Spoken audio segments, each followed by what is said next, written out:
অগ্নিসাক্ষী গল্পের দ্বিতীয় পর্ব। আজ প্রায় 3 মাস হয়ে গেল চারু একইভাবে নার্সিংহোমের বেডে শায়িত অবস্থা রয়েছে। এরই মধ্যে পরপর 2বার প্লাস্টিক সার্জারি হয়েছে ওর। স্বাভাবিকভাবেই সুস্থ হতেও সময় লাগবে। আগের মতো সেই ছেলে মানুষই আজ আর নেই। শুভ্র সবটাই বুঝতে পারে, কিন্তু ওর কোনো উপায় খুঁজে পায় না, শুধু চুপ করে থাকে। একটা কষ্ট হতে থাকে বুকের ভেতর। 3 দশেক পর ডিসচার্জ পেয়ে ঘরে নিয়ে যাওয়া হলো চারুকে। এখন থেকে সমস্ত দায়িত্ব শুভ্র নিজের কাঁধেই নিয়েছে, কিন্তু দিনে 2বার ড্রেসিং করাতে আসে 2জন নার্স। তখনই যেন চারুর ব্যথার সহ্যের সীমা ছাড়িয়ে যায়। শুভ্র তখন মনে হয় এক ছুটে গিয়ে ওর চারুকে কাছে টেনে নেয়। এইভাবেই চলতে থাকে ওদের দিন। প্রতি সপ্তাহে একদিন করে রুটিন চেক আপ করানো থাকে। এ সময়ে চারু ডক্টর শুভ্রকে ডেকে জানায় যে, দেখুন, আপনার স্ত্রীর যা কন্ডিশন হয়ে আছে তাতে করে হয়তো আপনারা কখনোই মা বাবা হতে পারবেন না।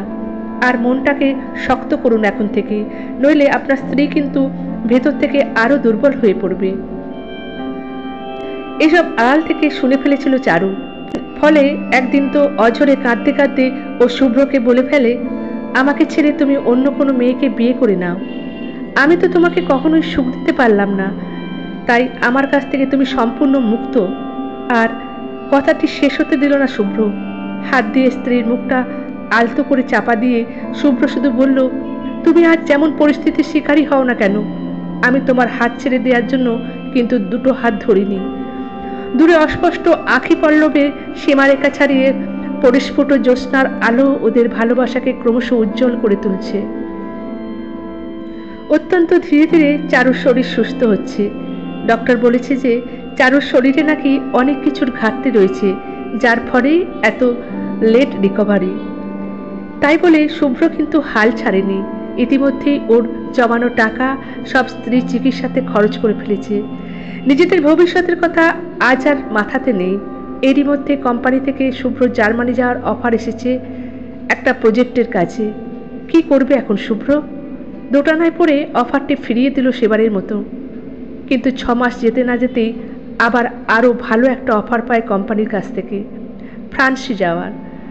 পরিবারের সকলের মতামত নিয়ে এবারে শুভ্র আর দেরি না করে অফারটি অ্যাকসেপ্ট করে নেয়। আসলে ওর মনে তো অন্যরকম প্ল্যানিং চলছে তখন। বিদেশে গিয়ে কি করে চারুকে উন্নত চিকিৎসার মাধ্যমে সম্পূর্ণরূপে সুস্থ করে তোলা যায়। ভিসা পাসপোর্ট করাতে করাতে আরও 4-5 মাস দেখতে দেখতে কেটে গেল যেন। এই ঝামেলার জন্য শুভ্র পুরোপুরি খেয়াল রাখতে পারছিল না চারুর। তাই শুভ্রর মা ছায়াদেবী এলেন ঘর আর বৌমাকে সামলাতে। চারু তো একরকম আশাই ছেড়ে দিয়েছিল। অনেক রকমের কানাঘুষোর সম্মুখীন হতে হয়েছে ওদের দুজনকেই। ভাঙবে তো মোচকায়নি কিন্তু ওদের সম্পর্কটা। এইভাবেই অনেক বাধা পেরোতে পেরোতে ওরা একসময় নিজেদের দ্বিতীয় বিবাহবার্ষিকী অতিক্রম করলো চুপিসারে। অবশেষে সমস্ত রকমের মায়ার বন্ধন কাটিয়ে কলকাতার স্মৃতিকে সঙ্গে করে শুভ্র আর চারু ফ্রান্সের উদ্দেশ্যে রওনা দিল, হয়তো দীর্ঘকালের জন্য। পথের ক্লান্তিকে দূরে ঠেলে এক অজানা প্রান্তে আজ ওরা নবরূপে সংসার পাতল, চোখে হাজারো স্বপ্ন আর আশার ডালি নিয়ে। দায়িত্ব আসতে বেশ কিছুটা সময় লাগলো বটে, তবে শুভ্র খেয়াল করল যে এখানে আসার পর থেকেই চারুর শরীরে পোড়ার জ্বালাটা বুঝি ক্ষীণ হয়ে আসছে। মাসখানেক পর থেকেই চারুকে নিয়ে ফ্রান্সের সবচেয়ে নামী ডাক্তারের কাছে নিয়মিত চেক আপ করানো শুরু করলো শুভ্র। কলকাতায় থাকাকালীন তো সেখানকার ডাক্তার জানিয়েছিল যে চারুর এই অবস্থার জন্য কখনো কোনো বাচ্চা কনসিভ করতে নাকি পারবে না। চারু হতাশ হলেও শুভ্র কিন্তু হয়নি, বরং ধীর স্থির মনের মধ্যে যত্ন করে লালিত করে রেখেছিল এতদিনের আশাটুকু। 7 বছর পরের কথা। কলকাতা তখন ঘড়ির কাঁটায় রাত 8টা, ঘরে ছুঁই ছুঁই করছে। হঠাৎ ছায়াদেবীর ঘরের টেলিফোনটি রিংয়ে বেজে উঠল। হ্যালো, কে বলছেন? মা, আমি তোমাদের শুভ্র বলছি। ও মা, তুই এই সময় যে? সব ঠিক আছে তো রে বাবু? আর আমাদের বৌমা ঠিক আছে তো? আরে মা, এত চিন্তা করো না তুমি, সব ঠিক আছে। আমি একটা গুড নিউজ দিতে চাই তোমাদের।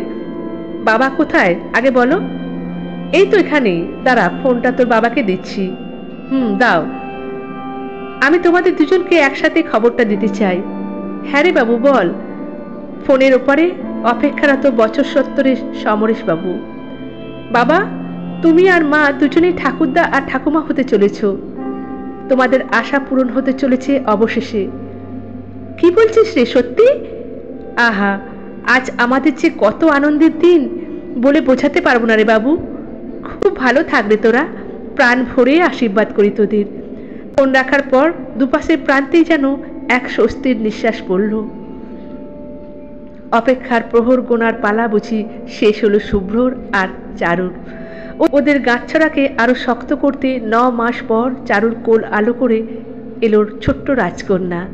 ভগবান বুঝি এতদিনে মুখ তুলে চেয়েছেন ওদের দিকে। প্রথম সন্তানকে চোখে দেখার দেখে দুজনে আর থাকতে পারল না। শুভ্র এবং চারু দুজনে গাল বেয়ে কফোটা নোনা জল গড়িয়ে পড়ল। ধন্যবাদ। ভিডিওটা ভালো লাগলে লাইক, শেয়ার ও কমেন্টস করে দেবেন। নতুন বন্ধুদের চ্যানেলটা সাবস্ক্রাইব করে পাশে থাকার অনুরোধ রইল। অবশ্যই বেল আইকনটা পুশ করে দেবেন, তাহলে আমার নতুন নতুন গল্প ও ভিডিও আপনাদের কাছে পৌঁছে যাবে। আবার আসবো নতুন ভিডিও নিয়ে। ভালো থাকবেন।